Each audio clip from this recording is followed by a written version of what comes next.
GIT की smart class में आप सभी का स्वागत है। और आज की क्लास में हम लोग अकाउंटिंग के बारे में पढ़ा जाएगा। ठीक है। Lesson number 1, basic concept of financial accounting. ठीक है। जैसे कि यहाँ पे लिखा हुआ है, सबसे पहले basic concept of financial accounting के बारे में। और यहाँ पे फाइनेंशियल अकाउंटिंग का इंट्रोडक्शन भी आपका दे रखा है।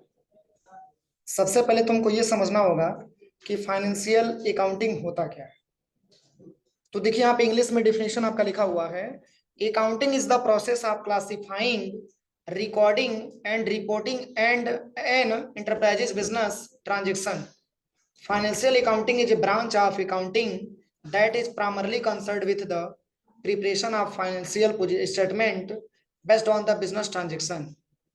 Financial accounting help is the determining the result, profit or loss. Financial accounting also help to define the financial position at the end of the period.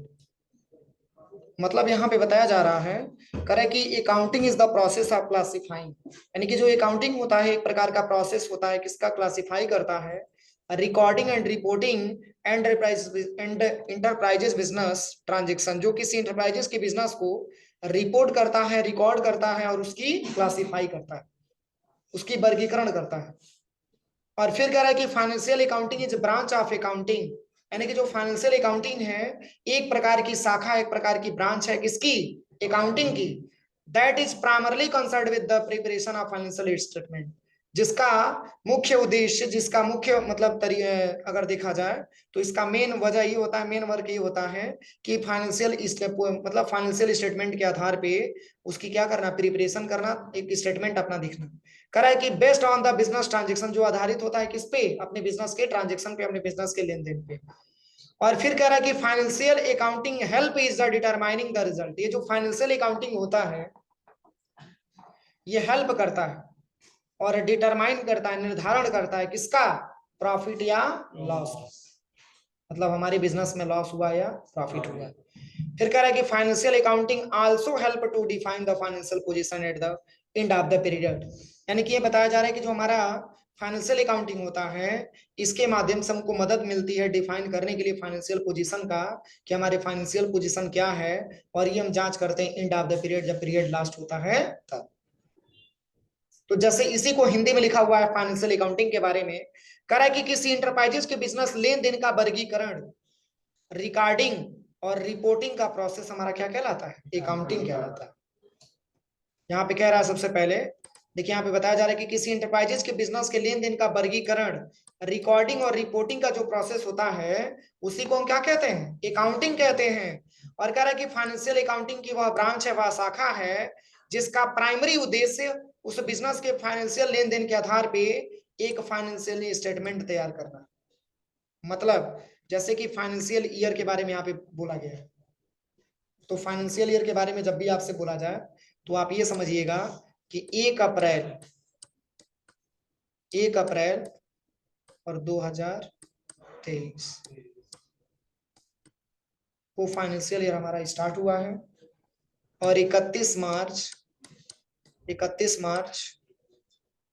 2024 को हमारा फाइनेंशियल ईयर क्या होता है? समाप्त होता है। समझ में आ रहा है ना? 1 अप्रैल को हमारी फाइनेंशियल ईयर स्टार्ट होती है और 31 मार्च को हमारी फाइनेंशियल ईयर एंड होती है।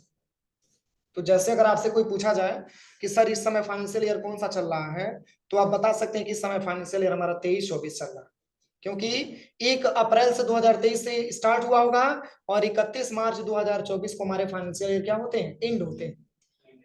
ये हमारा 1 साल का समय होता है, जिसको हम 1 फाइनेंशियल ईयर के नाम से जानते हैं। जैसे आपने स्कूलों में देखा होगा कि पहले स्कूल स्टार्ट होता था जुलाई 17, लेकिन अब स्कूलों को सेशन स्टार्ट कर दिया गया है किसमें? अप्रैल महीने। अप्रैल महीने में बच्चों का एडमिशन हो रहा है यूपी बोर्ड वालों का, और इंग्लिश मीडियम वालों का तो मान के चलिए कि जनवरी से स्टार्ट हो जा रहा है। ठीक है। तो ये हमारी फाइनेंशियल ईयर का डेट होता है, मतलब जो भी हम बिजनेस की ट्रांजेक्शन करेंगे वो इसी डेट के आधार पे करेंगे। 1/4 को अपने बिजनेस की फाइनेंशियल ईयर स्टार्टिंग डेट होती है और 31/3/2024 को हमारी बिजनेस की मतलब जो एंडिंग डेट होती है। इसी दिन हमारा जो है फाइनेंशियल ईयर क्या होता है? एंड होता है, समाप्त होता है। तो वही बातें यहाँ पे बताया जा रहा है, कह रहा है कि वह ब्रांच है जिसका प्राइमरी उद्देश्य उस बिजनेस के फाइनेंशियल लेन देन के आधार पर एक फाइनेंशियल स्टेटमेंट हम तैयार करते हैं। मतलब मतलब 1 अप्रैल से लेकर के और 31 मार्च तक आप अपने बिजनेस में किससे कौन सा आपने लेन देन किया, उसका एक एक स्टेटमेंट आप बनाते हैं। लेकिन कब? 31 मार्च को बनाते हैं। और 1 अप्रैल को आपने बिजनेस स्टार्ट किया और 31 मार्च तक अपने बिजनेस में कौन कौन सा आपने ट्रांजेक्शन किया, उसकी एक स्टेटमेंट आप बनाते हैं। कब? तो जब आपका फाइनेंशियल ईयर एंड होता है तब। और यहाँ पे बताया जा रहा है कि फाइनेंशियल अकाउंटिंग के द्वारा हम उस बिजनेस के रिजल्ट यानी कि लाभ और हानि का भी पता लगा सकते हैं। मतलब 1 अप्रैल से अगर आपने बिजनेस स्टार्ट किया है और 31 मार्च को अगर आप अपना बिजनेस क्लोज कर रहे हैं, तो जैसे ही 31 मार्च आएगा तो आप ये आसानी तरीके से ये जान सकते हैं कि हमारे बिजनेस में प्रॉफिट हुआ है कि लॉस हुआ है। समझ में आ रहा है ना? क्योंकि मेन आपका डेट यही है। इसी की मतलब इसी के हिसाब से आपको डिटरमाइन करना है, निर्धारण करना है अपने बिजनेस को, मतलब बिजनेस के पोजीशन का, कि हमारा बिजनेस किस पोजीशन पे गया हुआ है। ठीक है, आप आसानी तरीके से पता कर सकते हैं इसके बारे में। तो यहाँ पे बताया जा रहा है कि फाइनेंशियल अकाउंटिंग के द्वारा हम अकाउंटिंग अवधि के समाप्त होने पर उसकी वित्तीय स्थिति का भी पता लगा सकते हैं। मतलब कब? तो जैसे कि हमारा वित्तीय स्थिति जो एंड हो रहा है, यहाँ पे बताया जा रहा है कि जब फाइनेंशियल ईयर हमारा क्या होता है, समाप्त होता है, तो समाप्त किस डेट को हो रहा है? 31 मार्च को। 31 मार्च के दिन आप ये पता लगा सकते हैं कि हमारी बिजनेस में प्रॉफिट हुआ है कि लॉस हुआ है, या हमारा बिजनेस का फाइनेंशियल पोजीशन किस आधार पे गया हुआ है। जैसे बोला जाता है ना कि आपकी बिजनेस की पोजीशन अच्छी नहीं चल रही, थोड़ा सा आप उसमें और भी कैपिटल इंक्रीज करिए, या एक्सपेंस ज्यादा मात्रा में हो चुका है आपके बिजनेस में, लॉस ज्यादा मात्रा में उसका, आप उसको हर तरीके से क्या करिए, सही करिए। तो उसको सही करने के लिए क्या करते हैं, जैसे पहले तो हम ये देखते हैं कि हमारे बिजनेस में कौन कौन से ऐसे कौन कौन से ऐसे एक्सपेंस के पैसे हैं, उन एक्सपेंस को पैसों को हम कंट्रोल करना स्टार्ट कर देते हैं। जब एक्सपेंस के पैसे को कंट्रोल करते हैं तो हमारा इनकम इंक्रीज होता है। तो जब इनकम इंक्रीज होता है तो हमारे बिजनेस में प्रॉफिट ही प्रॉफिट होता है। हो सके कि कभी आपके बिजनेस में प्रॉफिट भी हो, कभी आपके बिजनेस में लॉस भी हो। लेकिन अगर हम देखें तो आपको मतलब ये समझिए कि जब भी आपको फाइनेंशियल पोजीशन का पता लगाना होगा तो आप 31/3/2024 का एक रिपोर्ट जनरेट करेंगे, जो भी आपने ट्रांजेक्शन किया उसके आधार पे। या आपको आसानी तरीके से ये पता चल सकेगा कि आप अपने बिजनेस में प्रॉफिट प्राप्त किए कि लॉस प्राप्त किए। कोई दिक्कत इसमें किसी को? यहां तक समझ में आया? समझ में आया कि नहीं है? चलिए, इसके बाद से आता है objective of financial position, objective of financial accounting. Objective का मतलब होता है विशेषताएं। मतलब फाइनेंशियल अकाउंटिंग की कौन कौन सी विशेषताएं हैं, फाइनेंशियल अकाउंटिंग की कौन कौन सी विशेषताएं हैं। तो यहाँ पे पहला दिया हुआ है, कह रहा है कि किसी भी अकाउंटिंग पीरियड में होने वाले प्रॉफिट या लॉस को निर्धारित कर। पहला तो विशेषता ये है कि जो भी हम अपनी अकाउंटिंग में जो भी हम एंट्री करेंगे, जो भी हम ट्रांजेक्शन करेंगे, और जब अकाउंटिंग पीरियड समाप्त होगा तो उस दौर में हम ये पता करेंगे कि हमारे बिजनेस में प्रॉफिट हुआ है कि लॉस हुआ है। ये सबसे पहली प्राथमिकता है, सबसे पहली विशेषता है अकाउंटिंग की। सेकंड क्या लिखा हुआ है? तो सेकंड ये कह रहा है कि अकाउंटिंग पीरियड के समाप्त होने पर, अकाउंटिंग पीरियड के समाप्त होने पर बिजनेस की फाइनेंशियल पोजीशन का पता लगा। ठीक है, अकाउंटिंग पीरियड के समाप्त होने पर बिजनेस की फाइनेंशियल पोजीशन का पता लगाना। मतलब जैसे ही हमारा अकाउंटिंग पीरियड खत्म होगा तो हम ये जान सकते हैं कि हमारे बिजनेस में हमारा बिजनेस किस ट्रैक पे गया हुआ है, प्रॉफिट हुआ है कि लॉस हुआ है। चलिए अगला क्या दिया है, कह रहा है कि तीसरा दिया है, तीसरा लिखा है किसी बिजनेस के ऑनर्स, इन्वेस्टर, एम्प्लॉय, गवर्नमेंट या दूसरी इंटरेस्टेड पार्टियों की जरूरत के अनुसार फाइनेंशियल इंफॉर्मेशन रिपोर्ट तैयार करना। जैसे यहाँ पे लिखा हुआ है कि किसी बिजनेस के ऑनर, ऑनर का मतलब जो उसका मालिक होता है, जिसको प्रोप्राइटर बोल सकते हैं, या फिर और भी इन्वेस्टर होता है जो हमारे बिजनेस में इन्वेस्ट किया होता है पैसा, या और भी कह रहा है कि एम्प्लॉय, गवर्नमेंट या दूसरी इंटरेस्टेड पार्टियों की जरूरत के अनुसार हम एक फाइनेंशियल इंफॉर्मेशन, एक रिपोर्ट तैयार करते हैं अकाउंटिंग के माध्यम से। जैसे कि 1 अप्रैल से लेकर के और 31 मार्च तक आप अपने बिजनेस में कौन कौन सा आपने ट्रांजेक्शन किया, किसको आपने पैसा दिया, किससे आपने पैसा लिया, किसको आपने गुड्स परचेज किया, किसको आपने सेल किया, ये सारा का सारा ब्यौरा हम निकालते हैं ना। तो ये किसके माध्यम से निकालते हैं? अकाउंटिंग के माध्यम से निकालते हैं। तो एक विशेषताएं ये भी हो जाती हैं कि हम अपने बिजनेस के आधार पे, और जो भी ऑनर होता है, जो भी इन्वेस्टर होता है, उसके आधार पे हम एक रिपोर्ट तैयार करते हैं, एक इंफॉर्मेशन तैयार करते हैं। ये भी हमारी अकाउंटिंग की क्या है, विशेषताएं। अब चलिए, अब इसके बाद से यहाँ पे आता है अगला ऑप्शन, ये दिया है आपका advantage of financial accounting. Advantage का मतलब क्या होता है? लाभ। एडवांटेज का मतलब लाभ होता है। और एक एडवांटेज होता है, एक डिसएडवांटेज होता है। एडवांटेज का मतलब लाभ और डिसएडवांटेज का मतलब हानि होती है। तो जैसे कि यहाँ पे एडवांटेज के बारे में यहाँ पे बात किया जाए तो यहाँ पे हमारे अकाउंटिंग वाउचर के या हाँ हमारी फाइनेंशियल अकाउंटिंग की कौन कौन से एडवांटेज हैं। तो देखिए इसमें पहला लिखा हुआ है record the business transaction. Record the business transaction, पहला तो लाभ ये है कि हम अपने बिजनेस में होने वाले सभी ट्रांजेक्शन को रिकॉर्ड करते हैं। क्या करते हैं? रिकॉर्ड करते हैं। और सेकंड लिखा हुआ है डिटर्मिनेशन ऑफ प्रॉफिट और लॉस। डिटर्मिनेशन का मतलब होता है निर्धारण करते हैं, किसका? प्रॉफिट या लॉस का। और तीसरा दिया है ट्रैक प्रोग्रेस ऑफ बिजनेस, मतलब हम अपने बिजनेस को ये भी पता लगा सकते हैं कि हमारा बिजनेस किस ट्रैक पे गया हुआ, किस पोजीशन पे गया हुआ है, उस पोजीशन को भी हम ट्रैक कर पाते हैं। लॉस की तरफ बढ़ा है कि प्रॉफिट की तरफ बढ़ा है, हम आसानी तरीके से उसको ट्रैक कर पाते हैं। जैसे क्या होता है कि ट्रैक प्रोग्रेस ऑफ बिजनेस, जैसे कि मान के चलिए किसी के पास उतना आमदनी नहीं है, उतना कैपिटल नहीं है, उतना पूंजी नहीं है कि वो अपना व्यवसाय अच्छे से चला पाए, लेकिन कम ही पूंजी है। अगर वो अपने बिजनेस को ट्रैक नहीं कर पाएगा तो पता ही चलेगा कि उसके बिजनेस में कई बार 50 लाख रुपए की लॉस हो जाए। इसलिए बिजनेस को ट्रैक करना भी बड़ी जरूरी होता है। हमारा बिजनेस किस पोजीशन पे गया है उसको ट्रैक करना बहुत ही ज्यादा जरूरी होता है, क्योंकि नहीं ट्रैक करेंगे तो हमारे बिजनेस का सही फाइनेंशियल पोजीशन की पता नहीं लगा पाते। इसके लिए जरूरी होती है बिजनेस को ट्रैक करना। ठीक है, अगला क्या दिया है? अगला लिखा हुआ है कॉम्प्लीमेंट्स विद लीगल रिक्वायरमेंट। हमारी बिजनेस एक लीगल रिक्वायरमेंट की होनी चाहिए, उसका एक एविडेंस होना चाहिए, उसका एक मतलब डॉक्यूमेंट हमारा कंप्लीट होना चाहिए, उसकी रिक्वायरमेंट के हिसाब से होना चाहिए। फिर क्या लिखा हुआ है डॉक्यूमेंट एविडेंस, मतलब सारे के सारे जो भी हमारे डॉक्यूमेंट है हमारे बिजनेस में, जो भी दस्तावेज है वो पूरा का पूरा जो भी हमारा प्रमाण है वो सारा का सारा अपने बिजनेस में कागज वगैरह सब होना चाहिए। ठीक है, ये सारे के सारे हमारे एडवांटेज होते हैं किसके? फाइनेंशियल अकाउंटिंग के। यहां तक कोई दिक्कत किसी को? अब चलिए, अब इसके बाद से आता है phase of the accounting cycle, मतलब अकाउंटिंग साइकिल के कौन कौन से फेज होते हैं, कौन कौन से चक्र होते हैं। तो जैसे कि यहाँ पे लिखा हुआ है the following chart will depict the different phase process of the accounting cycle is shows in chart 1.1। यहाँ पे कह रहा है इस चार्ट के हिसाब से हम समझेंगे कि हमारे कौन कौन से फेज होते हैं, अकाउंटिंग के कौन कौन से फेज होते हैं। तो जैसे कि यहाँ पे देखिए बहुत सारा ऑप्शन दिया गया है, मतलब हमारे अकाउंटिंग के क्या क्या फेज हैं, किसके माध्यम से हमको इसको समझना होता है। तो यहाँ पे पहला आपसे बताया जा रहा है, देखिए ऑप्शन दिया है सबसे पहले यहाँ पे अंडरस्टैंडिंग द ट्रांजेक्शन। क्या दिया है? Understanding the transaction. अब इसका क्या मतलब हुआ अंडरस्टैंडिंग द ट्रांजेक्शन? तो देखिए इसमें पहला जो फेज आपका दिया है कह रहा है कि अंडरस्टैंडिंग द ट्रांजेक्शन, किसी भी ट्रांजेक्शन को हम सॉल्व करेंगे, लेकिन ये पहला जरूरी है कि हम उस ट्रांजेक्शन को क्या करेंगे? समझेंगे। उस ट्रांजेक्शन को हम समझेंगे कि वो ट्रांजेक्शन हमारा क्या कह रहा है। तो इस अकाउंटिंग साइकिल का जो पहला फेज आता है वो है आपका अंडरस्टैंडिंग द ट्रांजेक्शन। अपनी मतलब अकाउंटिंग मतलब जो भी ट्रांजेक्शन है उसको हम क्या करते हैं? समझते हैं। और देन कह रहा है कि जर्नल एंट्री, उसकी एक जर्नल एंट्री हम तैयार करते हैं। क्या करते हैं? जर्नल एंट्री हम एक तैयार करते हैं, जिसको हम सामान्य खाता के नाम से जानते हैं।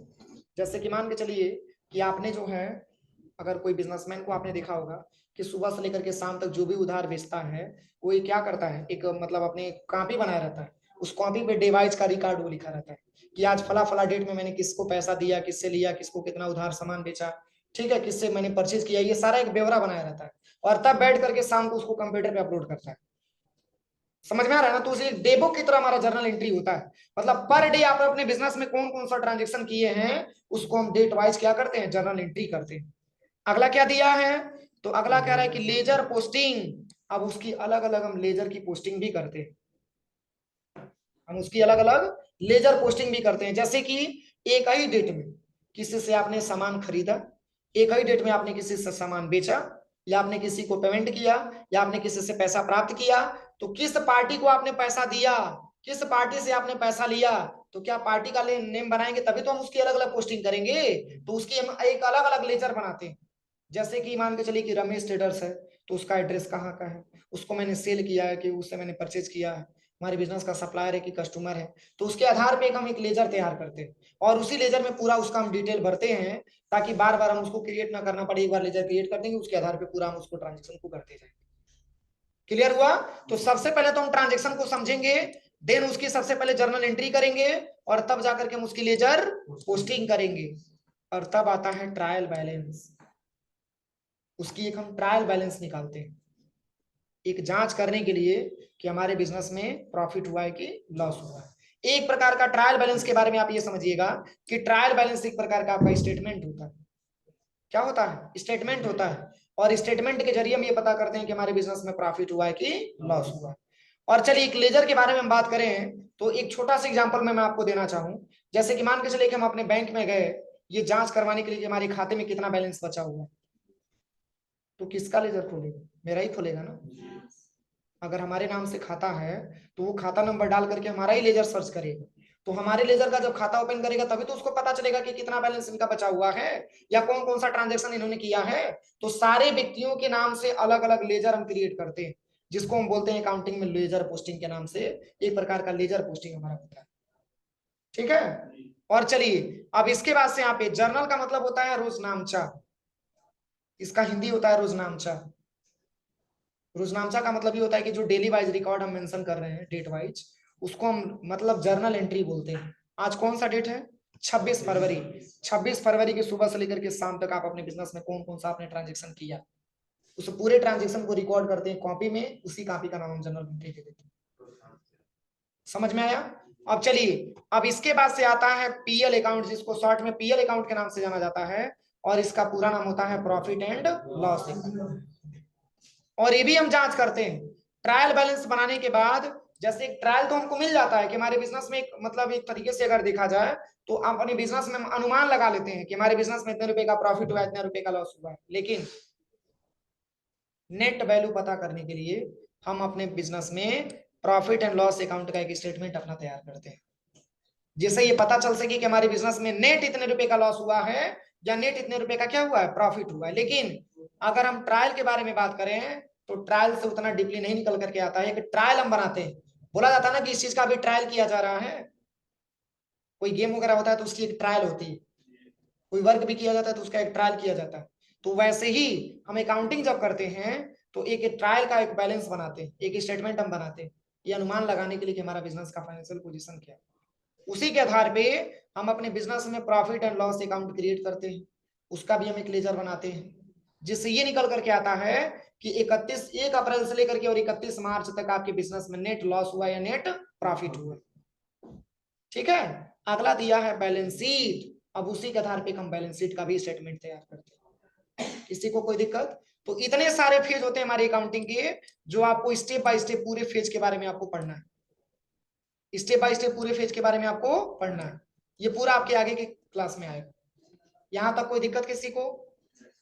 बोलिए, कोई दिक्कत है? समझ में आया?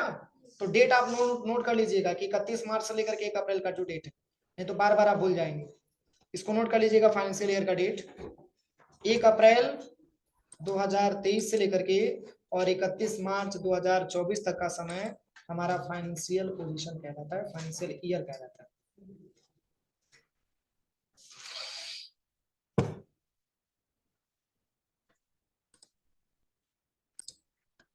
चलिए मैंने अभी आपके आज की क्लास में मैंने केवल ये बताया इंट्रोडक्शन ऑफ किसके बारे में, फाइनेंशियल अकाउंटिंग के बारे में, और इसके कौन कौन से जो है ऑब्जेक्टिव होते हैं और कौन कौन से एडवांटेज होते हैं। अब अगला पॉइंट जो हमारे सामने आता है, अगला पॉइंट जो दिया हुआ है यहाँ पे देखिए, अगला पॉइंट का नाम यहाँ पे दिया हुआ है।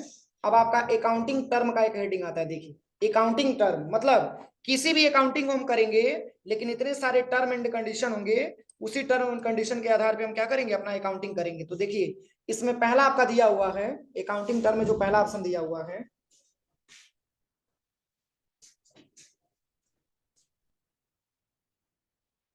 देखिए अकाउंटिंग टर्म में जो पहला ऑप्शन आपका दिया हुआ है ये है सबसे पहले अकाउंट।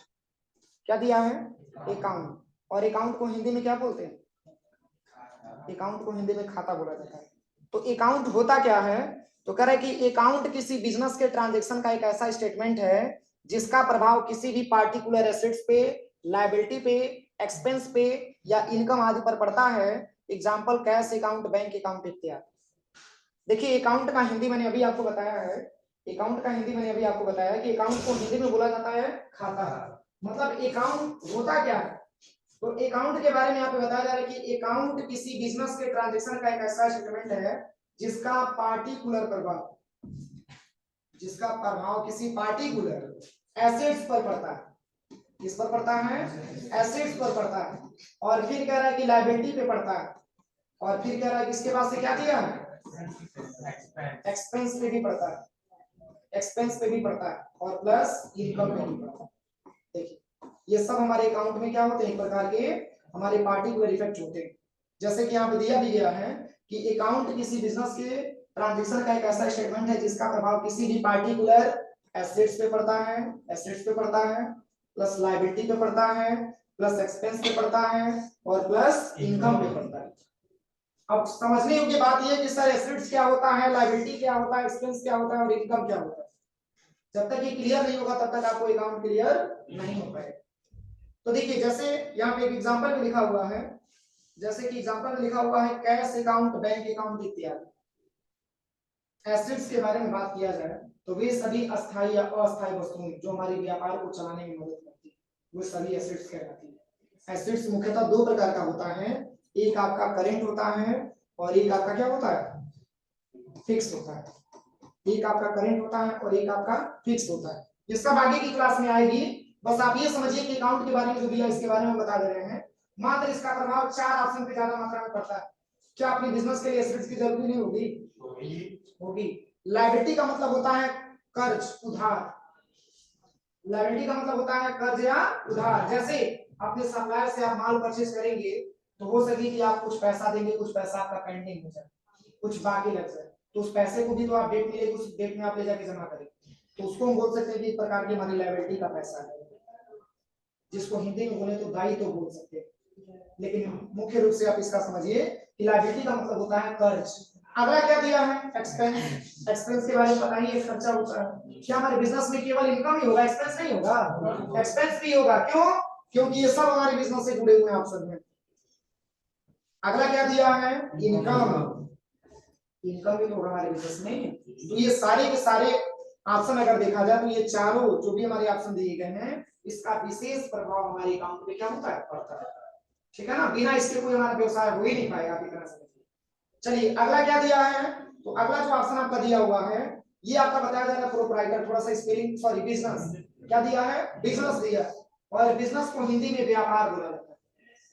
बिजनेस को हिंदी में व्यापार बोला जाता है। एक्चुअल में अगर देखा जाए तो व्यापार होता क्या है, व्यापार दिया गया यहाँ पे कह रहा है कि लाभ कमाने के उद्देश्य से किया गया कार्य बिजनेस या व्यापार कहलाता है। बिजनेस को मुख्य रूप से 3 भागों में बांटा गया है। कौन कौन सा, तो एक आपका आता है ट्रेडिंग, एक आता है आपका ट्रेडिंग, और दूसरा आता है मैन्युफैक्चरिंग, और तीसरा आता है सर्विस। देखिए 3 प्रकार के बिजनेस मुख्यतः पाए जाते हैं। जो भी बिजनेस होंगे इन्हीं 3 बिजनेस के अंतर्गत आते हैं।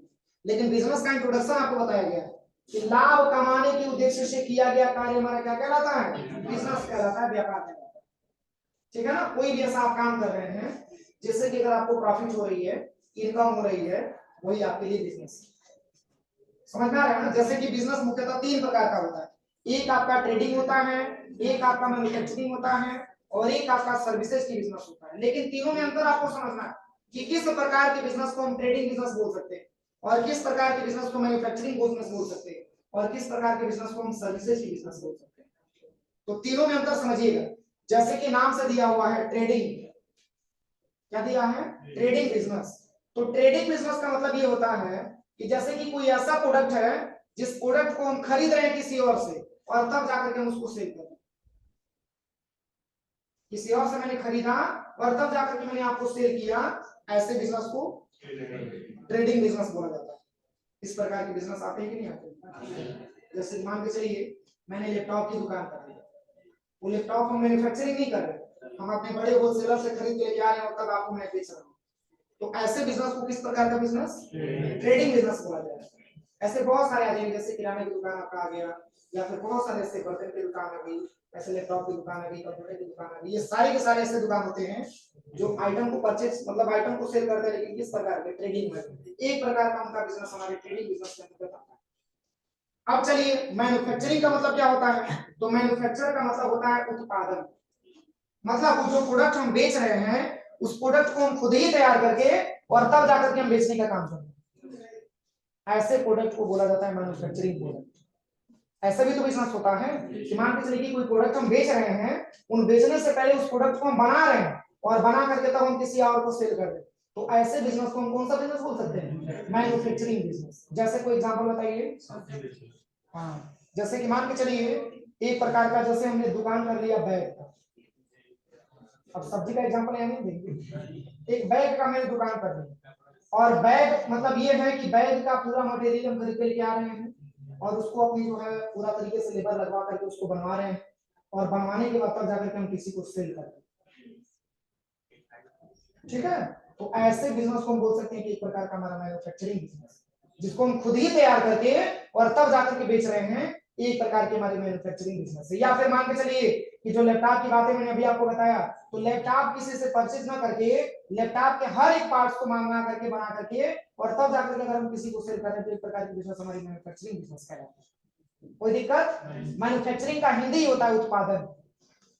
आप देखिएगा कोई प्रोडक्ट आप लेते हैं तो दो चीज आपको लिखा हुआ मिलता है, एक आपको मैन्युफैक्चरिंग डेट आपको मिलेगा और एक आपको एक्सपायरी डेट आपको मिलता है। देखे हैं? तो मैन्युफैक्चरिंग का मतलब ये होता है कि कब इसका तैयार किया गया और एक्सपायर का मतलब ये होता है कि कब वो खत्म हो जाए।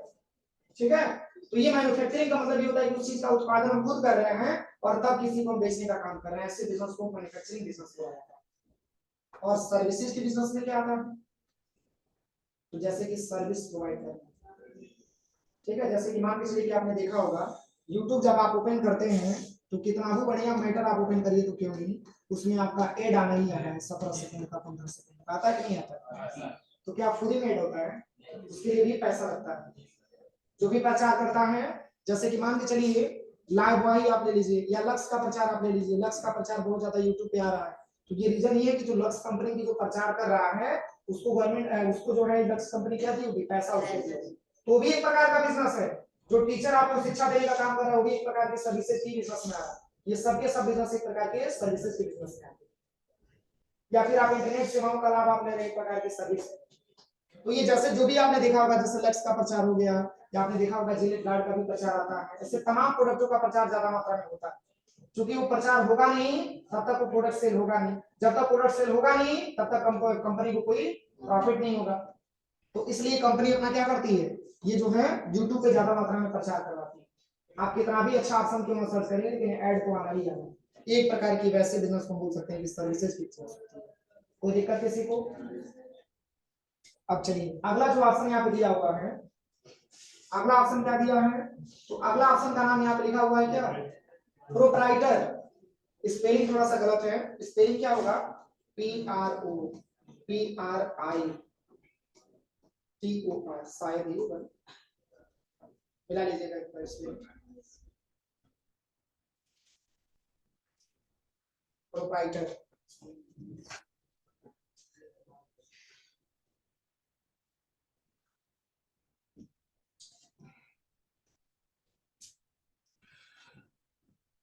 यही गलती है, बस यहाँ पे ई हो जाएगा। ठीक है, बना लीजिएगा इसको, कॉपी बना लीजिए। प्रोप्राइटर, तो प्रोप्राइटर का मतलब क्या होता है? प्रोप्राइटर का मतलब होता है मालिक। क्या होता है? यहाँ पे बताया जा रहा है सबसे पहले प्रोप्राइटर के बारे में। प्रोप्राइटर का मतलब होता है मालिक, बिजनेस का स्वामी, जिसको स्वामी के नाम से भी जाना जाता है। तो यहाँ पे बताया जा रहा है कि प्रोप्राइटर के बारे में कि जो व्यक्ति किसी व्यापार में पूंजी लगाने का जोखिम उठाता है और कह रहा है कि व्यापार में होने वाले लाभ और हानि के लिए जिम्मेदार होता है, वह बिजनेस का प्रोप्राइटर कहलाता है, मालिक कहलाता है। यहाँ पे बताया जा रहा है, कह रहा है कि वह व्यक्ति जो किसी व्यापार में पूंजी लगाने का जोखिम उठाता है वो क्या कहलाता है? प्रोप्राइटर कहलाता है। और व्यापार में होने वाले लाभ और हानि के लिए जिम्मेदार भी होता है, मतलब उसके बिजनेस में अगर लॉस हो तो भी उसका जिम्मेदार प्रोप्राइटर ही होगा, अगर प्रॉफिट हो तो भी उसका कौन होगा? प्रोप्राइटर ही होगा। तो एक प्रकार का हमारा बिजनेस का मालिक होता है जिसको हम स्वामी के नाम से जानते हैं, जो बिजनेस में कैपिटल लगाने का काम करता है, पूंजी लगाने का काम करता है। जैसे कि फॉर एग्जांपल अपने बिजनेस का प्रोप्राइटर कौन हो सकता है? जैसे इतने बड़े पूंजी लगाने का काम कौन किया? डायरेक्टर सर किए है ना, तो डायरेक्टर सर इस बिजनेस के प्रोप्राइटर कहलाए। समझ में आ रहा है ना? जो इस बिजनेस में पूंजी लगाने का काम किया है वही इस बिजनेस का क्या कहलाता है? प्रोप्राइटर कहलाता है। यहाँ तक कोई दिक्कत? तो यहाँ तक घर से पढ़ के आइएगा, शेष हम लोग अकाउंटिंग पीरियड से पढ़ा जाएगा। ठीक है,